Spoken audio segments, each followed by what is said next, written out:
राम का नहीं वो किसी काम का नहीं। क्या कमी है हिंदू राष्ट्र घोषित के लिए? राम, कितना सुकून मिलता है व्यक्ति को। वो सर्वज्ञ है, सर्वव्यापी है, सच्चिदानंद है। राम सांस सांस में समाये हुए हैं, भारत की आत्मा में छाए हुए हैं। राम जी देश को बचाए हुए हैं। संत का संग लिया तो सत्य का संग कर लिया, सत्य का संग कर लिया तो संत का संग कर लिया। जय श्री राम। अयोध्या में इस वक्त हम मौजूद हैं और लता चौक पे इस वक्त मैं मौजूद हूँ। हमें यहाँ पे दिखे हैं अवध सरकार यहाँ पे पहुँच चुके हैं। अवध सरकार से जो है हम बात कर लेते हैं। अवध सरकार जी, कब आप यहाँ पे पहुँच गए थे, कैसे जो है? सबसे पहले तो सभी को जय श्री राम। अवध सरकार बालाजी की जय और समस्त सनातनियों हिंदुओं को बहुत बहुत बधाई कि हमारे प्रभु राम आ चुके हैं और 22 तारीख को प्राण प्रतिष्ठित भी हो जाएंगे। सारे विश्व को 23 तारीख में दर्शन देने वाले हैं।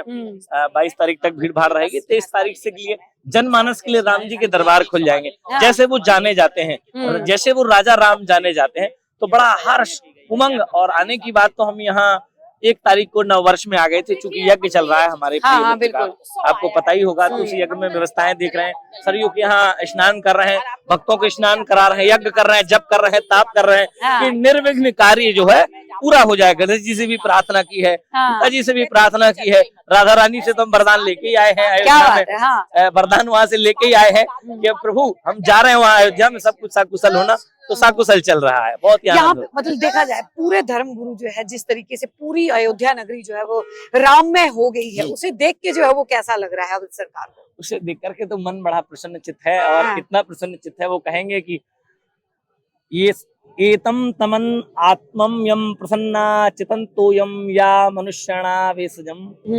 ये धरती पर जितने भी मनुष्य जीव हैं उन सबको इतनी प्रसन्नता होगी जब उन्होंने भगवान को कौशल्या की गोद में देखा होगा। बिल्कुल कि प्रगटे हैं चारों भैया अवध में बाजे बधैया, प्रगटे हैं रघुरैया अवध में बाजे बधैया। तो बड़ा आनंद हुआ होगा। एक कविता के साथ प्रारंभ करेंगे, फिर आगे की आपसे चर्चा करेंगे। राम सांस सांस में समाये हुए हैं, भारत की आत्मा में छाए हुए हैं। संकटों में खूब आजमाए हुए हैं। हर आत्मा में, हर सांस में संकटों से सोच लीजिए कि भगवान ने सीता के साथ अकेले जाने का प्रण लिया, लेकिन सीता जी साथ में आ गई। और सीता को साथ देकर के लक्ष्मण जी साथ में आ गए। वन चले, पैदल चले, नंगे पैर चले, लेकिन कैसा? संकटों में खूब आजमाए हुए हैं। राम जी देश को बचाए हुए हैं। सुबह का नहीं जो वो शाम का नहीं, सुबह का नहीं जो शाम का नहीं, राम का नहीं वो किसी काम का नहीं। क्या बात है? राम का नहीं वो किसी काम का नहीं। राम प्रतिमा नहीं है प्रतिमान है, नव नव में चमकते हुए दिनमान है। वाल्मीकि तुलसी का वरदान है, एक आदर्श है वो भगवान है। राम आस्था है कोई नारा नहीं है, राम गंगा जल है अंगारा नहीं है। चलते फिरते रोज यही काम कीजिए, जो भी मिले उसको राम राम कीजिए, जो भी मिले उसको राम राम कीजिए। बेशकीमती भी किसी दाम का नहीं, बेशकीमती भी किसी दाम का नहीं। राम का नहीं वो किसी काम का नहीं, जो राम का नहीं वो किसी काम का नहीं। क्या बात है? तो अब सरकार जी, चलिए ये तो होगी एक बात। लगातार अब ये बोला जा रहा है कि अयोध्या में जो है वो राम जी जो है वो अब आ चुके हैं और अब बहुत जल्द जो है वो हिंदू राष्ट्र घोषित हो जाएगा।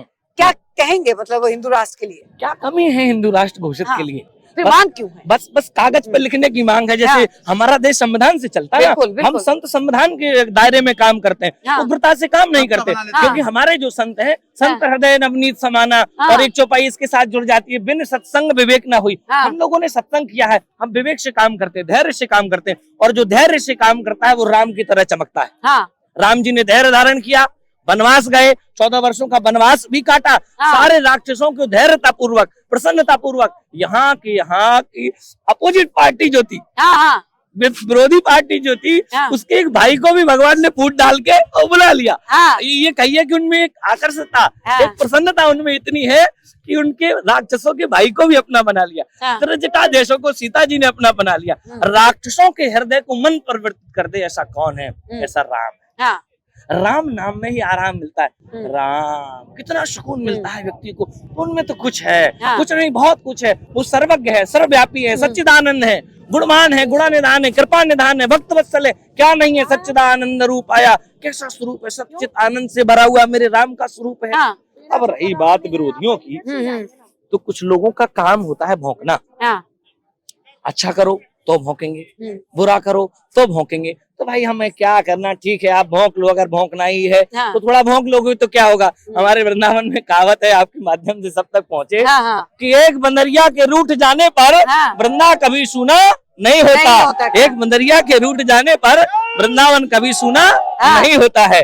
तो ये अयोध्या है। अगर 2-4 बंदरिया हमारे देश से नहीं भी आएंगे तो कोई बात नहीं। अच्छा, एक चीज, जो लोग विरोध कर रहे हैं वो अपने अपने खून से निकले हुए, बिल्कुल हमारे सप्त ऋषियों की संतान है। क्योंकि हम जितने भी हैं सब ऋषियों की ही संतान है। और जब हम ऋषियों की संतान है तो हमें विरोधाभास कैसे आ गया?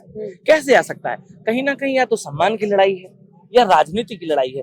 तो अभी तक आप लोगों ने राजनीति की लड़ाई लड़ी, अभी तक आपने वकील खड़े किए, अभी तक आपने पैसा खर्च किया कि राम मंदिर ना बने, अभी तक आपने गोलियां चलवाई, अभी तक आपने संतों को जेल में डाला, अभी तक आपने संतों को प्रताड़ना दी। एक ऐसी सरकार आई है, एक ऐसी सरकार आई है जिसने वास्तविकता लोगों का मन आकर्षित किया है। कोई कह नहीं रहा है, मुझे कोई नहीं कह रहा है, आपने कह रहे हो मैं बीजेपी को चाहता हूँ। नहीं, बीजेपी मेरी कुछ नहीं, मैं उनका कार्यकर्ता भी नहीं, लेकिन उन्होंने जो काम किया है वो वास्तविक कहने लायक है। जो काम करेगा उसका गुणगान होना ही चाहिए। अवध सरकार जी, लेकिन एक सवाल मैं यहाँ पे पूछ लेती हूँ, धर्म गुरुओं की अगर बात करें, चारों मठों के अगर शंकराचार्य हैं वो लोग भी यहाँ पे नहीं आ रहे हैं, विरोध कर रहे हैं कि अधूरे राम मंदिर की प्राण प्रतिष्ठा हो रही है, जो कि सनातन धर्म के खिलाफ है। आपको क्या लगता है? नहीं, देखिए, एक सबसे बड़ी बात तो हम शंकराचार्य के विषय में बोलने वाले होते कौन है? शंकराचार्य भगवान आदि शंकराचार्य की गद्दी पर विराजमान है। उनको मेरा प्रणाम, बार बार सभी शंकराचार्यों को प्रणाम। लेकिन आपको जानकर बड़ा हर्ष होगा कि अभी 4 शंकराचार्यों में से 3 शंकराचार्यों ने तो ये बोला है, जैसे जगन्नाथ मठ के महाराज श्री ने बोला है, निश्चलानंद जी महाराज जी ने बोला है कि मैं राम मंदिर जाता, लेकिन मेरा पहले से कोई शेड्यूल था। तो संतों की बात यह है कि येन वक्ता संतोषदा परम संतोषान मुक्ति मनुष्येन शाश्वतः। संत भगवान का ही दूसरा स्वरूप होते हैं। अगर आपने संत का दर्शन कर लिया तो समझ लीजिए भगवान का दर्शन कर लिया। सत्य या संत दोनों में थोड़ा सा बिंदी का अंतर हो सकता है, लेकिन सत्य और संत दोनों ही समान विषय का है। संत का संग लिया तो सत्य का संग कर लिया, सत्य का संग कर लिया तो संत का संग कर लिया। अभी आपकी बात पर आते हैं। शंकराचार्य जी ने जो कहा, नहीं हमें कोई आपत्ति नहीं, वो बोले हमारा बिजी शेड्यूल है, हम बाद में आएंगे। रही बात विरोध की, तो कहीं ना कहीं किसी ना किसी का विरोध आपस में रहता है। हम 5 लोग हैं घर में, तो 5 लोगों का कहीं ना कहीं मनमुटाव चलता है। तो वो हमारे कुनवा के हैं, हमारे भगवान है, आज नहीं तो कल हम उन्हें मना लेंगे। और हमें आशा है कि वो हमारी अयोध्या जरूर आएंगे, क्योंकि सबसे पहले प्रिय तो राम उनके ही है। हमारे न हो करके सबसे प्रिय राम तो सबसे पहले उनके ही। क्यों? भाव का भूखा हूँ मैं, भाव एक सार है, भाव से भजता जो मुझे, भाव से बेड़ा पार है। क्या बात है, भाव से बचता जो मुझे। भगवान तो कहते हैं मैं तुम्हारा धन दौलत सोना चांदी नहीं लेना। इतने लोग अयोध्या आए हैं, भाव से ही तो आए। बिल्कुल, भगवान ने शायद पैसा देकर नहीं बुलाया है, या बीजेपी ने पैसा देकर के नहीं बुलाया, लेकिन बीजेपी ने जो काम किया उसके लिए साधुवाद। संत समाज उनका ऋणी रहेगा कि उनके आचार्य, उनके भगवान का उन्होंने यहाँ मंदिर बनवा दिया। इसलिए जय जय श्री राम। तो देखिए हमारे साथ में अवध सरकार से हमने तमाम उन सारी बातों के ऊपर बातचीत करी जो फिलहाल में अभी चल रहा है। अयोध्या धाम में यज्ञ चल रहा है और वहीं पे अवध सरकार जो है इस वक्त मौजूद है। इस वक्त हम लता चौक पे मौजूद हैं, वहां से हमने अवध सरकार से लाइव तस्वीरें आपको दिखाई। बने रहिए हमारे साथ, देखते हैं सौगंध। आप देख रहे हैं सौगंध टीवी, सौगंध वतन की।